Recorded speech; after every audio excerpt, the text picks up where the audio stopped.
नमस्कार, मी सुप्रिया नवीन एका ब्लॉगमध्ये आपलं मनापासून स्वागत करते। तुम्हाला आजचा दिवस सुखाचा, आनंदी आणि आरोग्यदायी जावो। तुम्ही जी काही स्वप्न पाहिली असतील ती सगळी स्वप्न तुमची पूर्ण होत।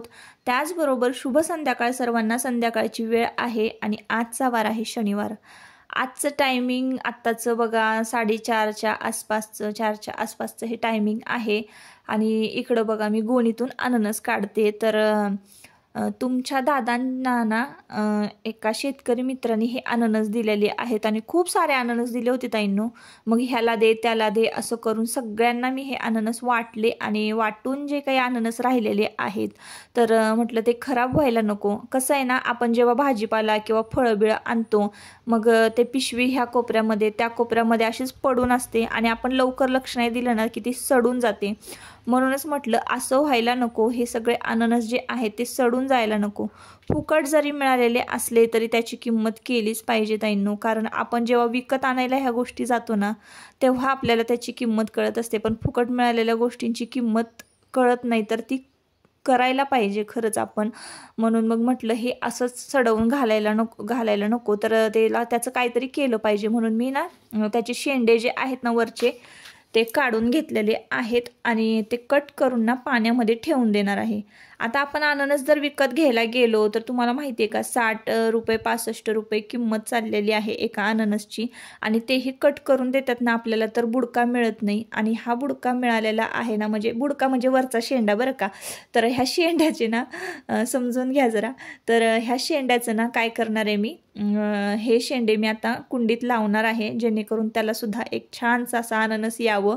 तर अशा पद्धतीनं ना मी हे कट करून घेणार आहे। मी एक म्हणजे नेटवर थोडं सर्च केलेलं आहे की कसं लावायचं काय करायचं। तर एक 10 ते 12 दिवस ना हे जे शेंडे आहेत अननसाचे ते छान पाण्यामध्ये बुडवून ठेवायचे, त्याला मुळं फुटतात आणि मग नंतर त्याची लागण करायची, म्हणजे लावायची ते कुंडीमध्ये। तर करणार आहे मी तसं। आणि हे जे काही अननस आहे ना तर सडलेले अजिबात नव्हते, छान पिवळे धम्मक झालेले होते। इतका छान वास सुटलेला होता ना अननसाचा, घरभर असा मस्त पायनॅपलचा वास सुटलेला होता, जसं की पायनॅपलची अगरबत्ती लावलेली आहे असं वाटत होतं। तर हे सगळे अननस मी आता काय करणार आहे, एका पोत्यामध्ये गुंडाळून छान म्हणजे झाकून एका बाजूला ठेवून देणार आहे। आणि याचं आता मी काय करणार आहे ना तर ते मी तुमच्याबरोबर पुढच्या ब्लॉगमध्ये शेअर करते। तर ज्यूस वगैरे तर बनवून झालेला आहे, त्याची रेसिपीसुद्धा मी शेअर केलेली आहे। जर तुम्ही रेग्युलर माझे व्हिडिओ जर पाहत असाल ना तर तुम्हाला माहिती असेल ताईंनो। आता संध्याकाळची वेळ आहे आणि असंच काही ना काहीतरी काम काढलं ना की बघा घाण कचरा होतोच होतो। आणि संध्याकाळच्या वेळेला ना घराच्या आजूबाजूचं सगळं जो एरिया आहे पॅसेज आहे तो तर झाडून घ्यावाच लागतो। कारण संध्याकाळची लक्ष्मी येते दारामध्ये आणि असा केर कचरा ठेवायचा संध्याकाळच्या वेळेला ते बरं पण नाही दिसत आणि ठेवूच नाही कधीच कुणी। तर त्यामुळं ना छान असं खरडून केरसुनीने लोटून घेतलं की नाही की सगळी धूळ माती जी काही आहे ना तर आजूबाजूची उडालेली तर ती एकत्र म्हणजे जमा होते आणि मग सुपलीमध्ये भरून मी टाकून देते। तर उन्हाळ्याचं काय होतं ना, धूळ मातीचा जास्त त्रास होतो। पावसाळ्यामध्ये बघा एवढी धूळ उडत नाही, पण उन्हाळ्यामध्ये कसं असतं सगळीकडे कोरडं कोरडं झालेलं असतं, अजिबात म्हणजे ओलावा नसतो, मग धूळ जास्त हवेत उडते आणि हवेबरोबर घरामध्ये सुद्धा येते ना। तर सगळीकडे डब्यांवर धूळ तुम्हाला बघायला मिळेल, सगळीकडे धूळच धूळ असते। आणि उन्हाळ्यामुळं आपण खिडक्या दारं उघड्या ठेवतो ना त्याच्यामुळं पण भरपूर घरामध्ये धूळ येते। तर सगळा पॅसेज जो आहे ना छान खरडून लोटून काढून घेतलेला आहे ताईंनो। तर आत्ता मी आलेली आहे घरामध्ये आणि नेहमीचंच जे काही रुटीन आहे ते मी तुमच्याबरोबर शेअर करते संध्याकाळचं। तर सकाळची इतकी गडबड असते ना ताईंनो, डब्याची गडबड, देवपूजेची गडबड, झाडांना पाणी घालण्याची गडबड। तर ह्या गडबडीमध्ये ना फर्निचरकडं थोडं दुर्लक्ष होतं आणि फर्निचरकडं ना रोज एक तरी कापड फर्निचरवरून मारलंच पाहिजे, नाही तर मग एवढी धूळ होते ना। जसं धुळीचा प्रॉब्लेम बघा ना उन्हाळ्यामध्ये जास्त होतो। तर उन्हाळ्यामध्ये ना 1-2 बदल तुम्ही असे करा रुटीनमध्ये की जे की तुमच्या घरामध्ये गारवा निर्माण करेल, प्रसन्नता निर्माण करेल। तर 1-2 बदल मी असेच केलेले आहेत, तर तेच मी तुमच्याबरोबर आजच्या व्हिडिओमध्ये शेअर करणार आहे। संपूर्ण काचा जे काही आहे फर्निचर ना ते स्वच्छ फक्त कोरड्या कापडाने मी पुसून घेतलेलं आहे। आणि आता ना काय करणार आहे बघा, लादी सगळी पुसून घेणार आहे। तर लोटून झाडून माझं झालेलं आहे। आणि इकडे बघा संपूर्ण कपाट उघडून वगैरे सगळं मी ना पुसून घेते, जेवढं होईल जेवढं पुसून घेता येईल तेवढं जी काही जागा आहे, जी काही फर्निचर आहे ते कोरड्या फडक्याने पुसून घेते. टेबल वगैरे पुसून घेते. काय होतं ना, आपण एखादी वस्तू खात असलो किंवा बिस्किट वगैरे आपण असंच टेबलवर ठेवून देतो आणि इतकी धूळ येते ना, इतकी धूळ जमा होते ना, तर ती तर स्वच्छ केलीच पाहिजे, नाही तर इन्फेक्शन वगैरे होतं बघा. संध्याकाळची वेळ आहे, पटकन गॅलरीमध्ये आले ताईंनो आणि तुम्हाला ना तुमच्याबरोबर एक गोष्ट शेअर करायची, ती म्हणजे बघा सूर्यास्त. तर आमच्या घरात म्हणजे घरातून इतका सुंदर असा सूर्यास्त दिसतो ना, तर बाजूलाच डोंगर आहे, सोनजाई डोंगर. तर त्या सोनजाईच्या डोंगराच्या आड इतका छान सूर्यास्त, हे दृश्य बघायला भारी वाटतं ताईंनो. कुठंही बाहेर फिरायला जाण्याची गरजच नाही, इतकं छान निसर्ग सौंदर्य घरातूनच अनुभवता येतं मला.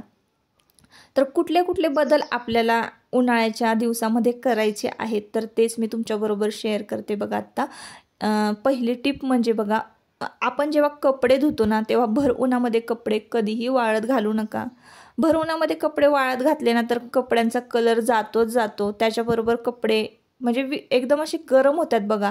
आणि जेव्हा आपण दुपारचे कपडे काढून घडी घालून ठेवतो ना, तर एक गरम वाफ अशी तयार झालेली असते कपड्यांमध्ये आणि कपडे लवकर थंड होत नाहीत. तर तुम्हाला कपडे वाळत घालायचे असतील ना, तर सकाळी लवकर 9 ते 10च्या आसपास म्हणजे 11-12 वाजेपर्यंत कपडे तुम्ही दोरीवरनं काढून घेतले पाहिजे. आणि जर नसेलच जमत तर मग संध्याकाळी 4 नंतर जर तुम्ही कपडे वाळत घातले ना, तर 6 वाजेपर्यंत आरामात कपडे सुकून जातात. तर आत्ता हा व्हिडिओला सुरुवात करण्याआधी ना मी हे कपडे वाळत घातलेले होते, आत्तापर्यंत वाळले सुद्धा. आता दुसरी अशी एक टिप आहे की बघा, मी संपूर्ण लादी जी आहे ती पुसून घेतलेली आहे. तर अगदी थंड्या पाण्याने मी ही लादी पुसून घेतलेली आहे. सगळीकडे असं थंड पाणी घरामध्ये अक्षरशः ओतून दिलेलं होतं मी आणि मग ती लादी पुसून घेतलेली आहे. तर अशानं काय होतं ना, घरामध्ये एक थंडावा आणि गार असं वातावरण निर्माण होतं. संपूर्ण लादी अशी थंडगार होते.